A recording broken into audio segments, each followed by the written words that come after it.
Hello everyone, कैसे हैं आप सब। आई होप आप सब बहुत अच्छे होंगे और मेरी वीडियो से कुछ ना कुछ नया सीख रहे होंगे।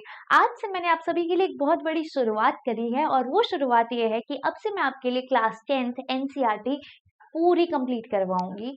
ठीक है, आपको बस करना क्या है, मेरे साथ साथ पढ़ना है और हम दोनों आगे बढ़ेंगे। ठीक है, अब मैंने आपके लिए एक बहुत ही अच्छा काम कर दिया है और वो मैंने काम क्या सोचा है, आप मुझे कमेंट सेक्शन में बताइएगा। क्या आप भी वही चाहते हैं जो मैं सोच रही हूँ?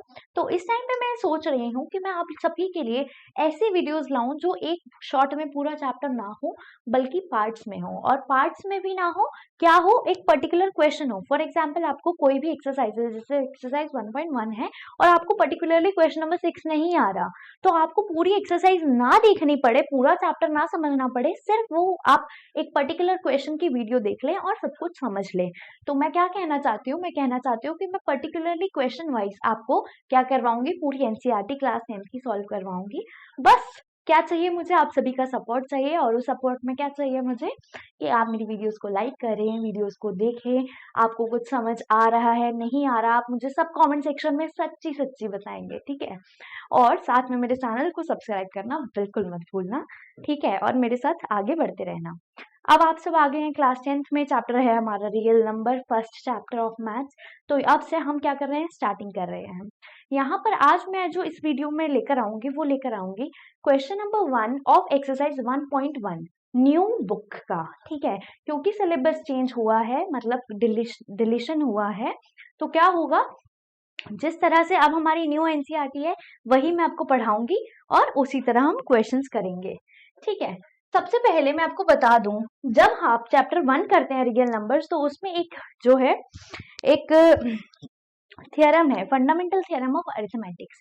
उसमें फंडामेंटल थ्योरम ऑफ अरिथमेटिक्स में बोलता क्या है, बोलता है, कहता है कि जो भी कोई भी कॉम्पोजिट नंबर है वो बना है किसी भी प्राइम नंबर के मल्टीप्लीकेशन से। क्या बोला मैंने, कंपोजिट नंबर क्या होते हैं मैम? कंपोजिट नंबर ऐसे नंबर्स होते हैं जो अपने टेबल में, 1 के टेबल में और साथ ही साथ किसी और के टेबल में भी आ रहे हो। लेकिन प्राइम नंबर क्या होता है, जो सिर्फ अपने टेबल में आता है और 1 के टेबल में आता है ना, यही होता है। For example 2 is a prime number, 3 is a prime number, 5 is a prime number, 7 is a prime number, 11 is a prime number, 13 is a prime number, 17 is a prime number. तो ये सब क्या है, अपने टेबल में आएंगे और 1 के टेबल में आएंगे। Composite number on the other hand क्या होते हैं, ऐसे नंबर जो अपने टेबल में और दूसरों के टेबल में भी आए और 1 के टेबल में भी आए। जैसे 4 है, 2 के टेबल में भी आएगा, 4 के टेबल में भी आएगा, 1 के टेबल में भी आएगा। जैसे 15 है, 3 के टेबल में आएगा, 5 के टेबल में आएगा, 15 के टेबल में आएगा, 1 के टेबल में आएगा। ठीक है, तो इस तरह से ये क्या है, कंपोजिट नंबर्स और प्राइम नंबर्स। तो हमें जब भी कोई भी कंपोजिट नंबर होगा, वो बना किससे होगा, प्राइम नंबर्स की मल्टीप्लीकेशन से। ठीक है, तो अब मैं यहाँ पे आपको, इन्होंने हमें क्वेश्चन दिया एक्सरसाइज 1.1 के क्वेश्चन नंबर 1 में क्या कहता है, कहता है कि express each number as the product of its prime factors. तो प्राइम फैक्टर निकालने हैं, है ना, तो हम क्या कर लेंगे, प्राइम फैक्टर निकाल लेंगे। है ना, कैसे निकालते थे हम, जैसे हम एचसीएफ निकालते थे, है ना, तो उसी तरह हम निकाल लेंगे। फर्स्ट पार्ट इज हमारा 140, तो क्या करेंगे हम, 140 लिखा और इसके प्राइम फैक्टर्स कर लिए। ठीक है, अब हुआ क्या, यहाँ पर 140 था, मैंने क्या कर दिया, 2 7 14 और 0, फिर 2 पे चला गया, 2 3 एंड 5 है ना, फिर किस पे जाएगा, 5 पे जाएगा, 5 7 फिर 7 1 7, और यहाँ पर आ गए मेरे प्राइम फैक्टर्स। तो 140 को मैं किस तरह लिख सकती हूँ, 140 is equals to 2 into 2 into 5 into 7। इसको मैं क्या लिख सकती हूँ, 2 का square multiplied bye 5 multiplied by 7। ठीक है, आई डोंट थिंक सो यहाँ पर कोई डाउट होगा। इसी तरह सारे क्वेश्चन हैं, बहुत इजी है। बट आपने करना क्या है, जब जब मैं आपको पढ़ाऊं, कोई भी क्वेश्चन आप मेरे से समझ रहे हैं, तो आप पहले वीडियो को देखिए और उसके बाद वीडियो बंद करिए और अपनी कॉपी खोलिए और उसमें करके देखिए। क्योंकि सिर्फ समझना मैथ्स नहीं होता, मैथ्स का मतलब है कि आप उसमें रिटन प्रैक्टिस कर रहे हैं। जब तक आप रिटन प्रैक्टिस नहीं करेंगे, आपका फ्लो नहीं बन पाएगा।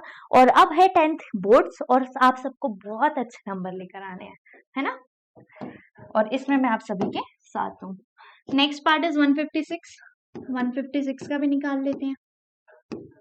2 2 7 सा 14, 1 कैरी ओवर 16 हो जाएगा तो 2 8 सा, फिर 2 पे चला जाएगा, 2 3 सा एंड 2 9 सा, फिर 3 1 सा एंड 3 सा, फिर 13 इज अ प्राइम नंबर तो 13 एज इट इज आ जाएगा, है ना।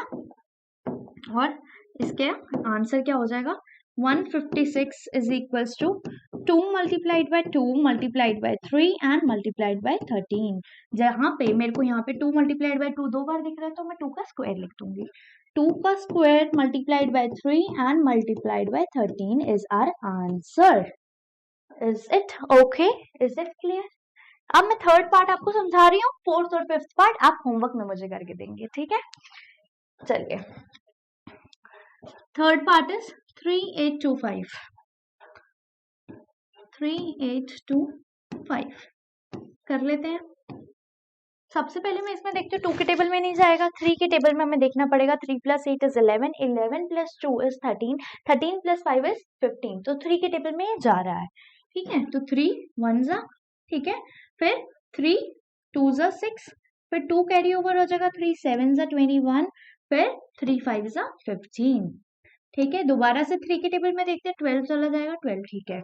तो 3 के टेबल में गया, 3 4 जा 3 2 जा एंड 3 5 जा। कोई डाउट अभी तक नहीं आ रहा होगा। अब मैं दोबारा 3 के टेबल में चेक करती हूँ, 4 + 2 इज 6, 6 + 5 इज 11, तो 3 के टेबल में नहीं आ रहा, ठीक है। तो अब हम किसके टेबल में देखेंगे, 2 में नहीं आ रहा, 3 में नहीं आ रहा, 4 में नहीं आ रहा, तो अब हम आएंगे 5 पे, ठीक है। तो 5 8 जा 40 एंड 2 5 इज 25, तो 5 5 जा 25। अब दोबारा से हम इसे क्या देखेंगे, किसके टेबल में आ रहा है, 5 के टेबल में आ रहा है, तो 5 1 जा एंड 7 जा, राइट। अब 17 इज अ प्राइम नंबर हमें पता है, तो 17 यहाँ पर आ गया। इसका आंसर क्या हो जाएगा, इसका हो जाएगा कि 3825 इज इक्वल्स टू कितना है, 3 × 3, मतलब 2 बार 3 है तो 3 का स्क्वायर इंटू 5 का स्क्वायर इंटू 17। कोई भी डाउट? इसी तरह ये बाकी दो क्वेश्चंस, सॉरी मतलब एक ही क्वेश्चन के बाकी 2 पार्ट्स, वो सब आप होमवर्क में मुझे करके देंगे और उसका आंसर आप नीचे कमेंट सेक्शन में लिखेंगे, ठीक है। और लिखिए और ये भी बताइए कि किस तरह आपको मेरे साथ पढ़ना है, और ये भी बताइए कि आप मेरा सपोर्ट करेंगे या नहीं करेंगे, और चैनल को लाइक और सब्सक्राइब जरूर करना।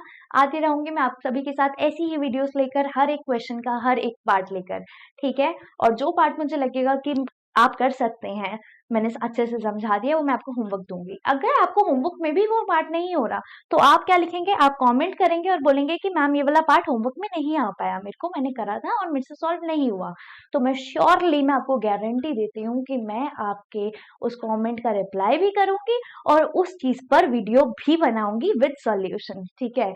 तो आपने सिर्फ क्या करना है, अच्छे से पढ़ना है और मेरे साथ साथ आगे बढ़ना है, ठीक है। अब मैं चलती हूँ और मिलती हूँ आपसे नेक्स्ट वीडियो में क्वेश्चन नंबर 2 एक्सरसाइज 1.1 के साथ। Thank you so much students.